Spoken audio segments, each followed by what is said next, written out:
everyone, and welcome to Sunup. I'm Lyndall Stout. We join you today near this wooded area off of Highway 51 to talk about some things you may want to think about in terms of prescribed fire as we head into winter. Joining us now is John Weir, our Extension Prescribed Fire Specialist. And John, now is a good time of year to kind of start planning and getting things organized. That's right. You know, most people are thinking about burning probably in the late winter, early spring. And so now's the time of year that we need to be planning for those burns. It's not, we don't plan the night before we do it. That's not a prescribed burn. So what we want to do is we want to start thinking about, what exactly do we want to burn? Delineating out our burn unit. That way we can determine what kind of fire breaks we need. Are we going to be able to use county roads, or do we need to go in and blade or disc some kind of road, mow, do things like that? So get our fire breaks all prepped, ready to go, so you got plenty of time to do that. You're not trying to do that right before you ever try to burn or get things going in there. Also, some other things you may want to think about early enough is possibly some grazing management. In areas that we have grassy fuels and stuff, were we thinking about grazing it over the winter? And if we do, will that reduce the amount of fuel, making our fire less effective? Other thing we can use is use grazing as a tool to reduce the intensity of that fire. If we're not looking for a really hot fire, we may need to reduce a little bit of fuel, so that may be an option that we can look at as well. And then the other things going into that, we can look at, do we need to go in and along those edges, cut cedar trees down, push them back away from the edges to make that fire safer? Any other things that we need to do to get vehicle or traffic around so we can get our pumper units and our people are all around that burn unit safely and effectively. So there's a lot of things that we need to start planning and start thinking about, this time of year for burns that we're going to do the following spring.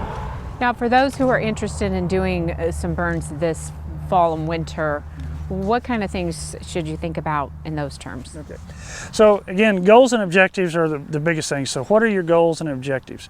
So if you're thinking about, if you're wanting to graze something and you're wanting to graze it over winter, you don't want to burn anything right now because you're going to burn up all your feed.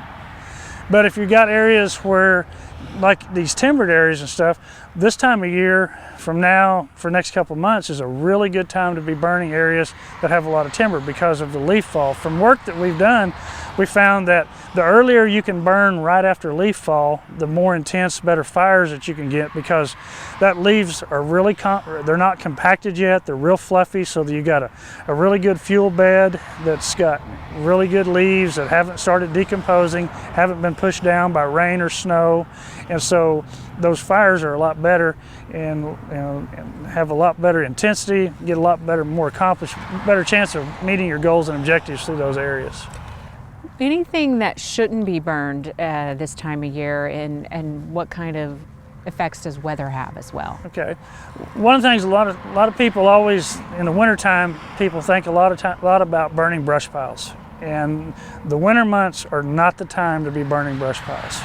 The best time to burn brush piles is in May and June. That we've found it's the best time when things green up around it, and those brush piles are less likely to cause problems. Because a lot of times we have people that go out in the winter months, especially if we get a snow on the ground, they think, oh, this is a great time to burn brush piles.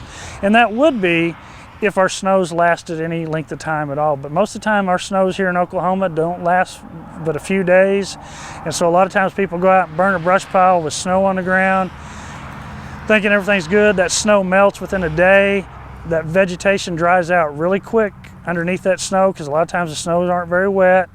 Nobody's there watching that fire, and we'll get another front come through with high winds, low humidities, and those embers go, and next thing you know, you got a fire started from your brush pile with nobody's there watching it, nobody's got any concern about it, and it's just not a good time to do it, especially with all the fuels around here dormant and dead. They're a lot more flammable this time of year, and so it's just not the time of year to be burning brush piles. And you and the team at OSU put together a fact sheet in the last few months on that very subject. Yes, we just got one done on burning brush piles. It goes through all the topics about, when to burn them, how to burn them, and things to watch out for. Okay, some things maybe we hadn't thought about before. Planning is key, though, it sounds like. Planning is key, and that's what goes into a good prescribed burn is planning. That separates prescribed burning from a controlled burn. You know, we hear a lot of times the term controlled burn, and a controlled burn is just people out burning debris, burning junk. Prescribed burn is a fire that's set down with a set prescription, and that prescription is not only weather, you know, what weather conditions we want to burn under, but it's also goals. Why are we burning? What are we wanting to achieve? Is it livestock production goals? Is it wildlife goals? Is it reduction of fuel to around housing areas and stuff to reduce the impact of wildfires and stuff? There's a lot of goals that we can use, but it's also those goals, but it's also a specific area. You know, how many people do we need? How much equipment do we need to safely and effectively get this fire done? So there's a lot of things that goes into that planning, and that's why you just can't plan it overnight. You need to start well in advance in doing that. Okay, and do your homework and read your fact sheets, right? That's exactly right. Okay, John Weir, thanks a lot. And for a link to that fact sheet and others on prescribed burning, just go to sunup.okstate.edu.